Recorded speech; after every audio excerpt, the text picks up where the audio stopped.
அஸ்வின்ஸ் இனிப்பு காரம் பேக்கரி மற்றும் சைவ உணவகம்.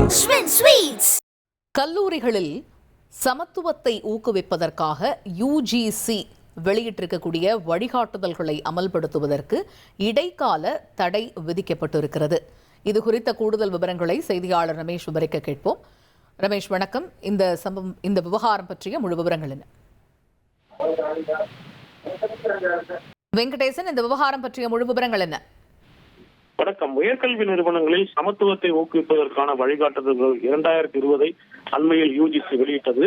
அதில் பிரிவு 2C உயர்கல்வி நிறுவனங்களில் ஜாதிய அடிப்படையிலான பாகுபாடு என்பதற்கு SC, ST, OBC உள்ளிட்ட இடஒதுக்கீடு பிரிவினருக்கு எதிரான பாகுபாடு என்பதாக விளக்கம் அளிக்கப்பட்டுள்ளது.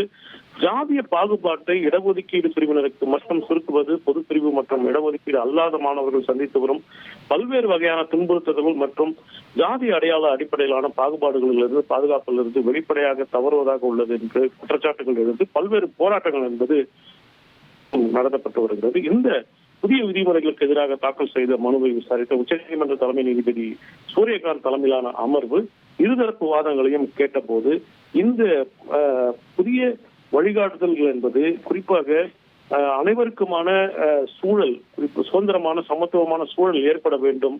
ஆனால் யுஜிசியின் புதிய வழிகாட்டுதல்கள் சமூகத்தை பிளவுபடுத்துவதாகவும் குழப்பமாக இருப்பதாகவும் தெரிவித்து இந்த புதிய வழிகாட்டுதல்களை நடைமுறைப்படுத்த ஒரு இடைக்கால தடை விதித்து இந்த பொதுநல மனுக்களுக்கு பதிலளிக்க யுஜிசிக்கும் மத்திய அரசுக்கும் உத்தரவிட்டு விசாரணையை மார்ச் 19 தள்ளி வைத்துள்ளது.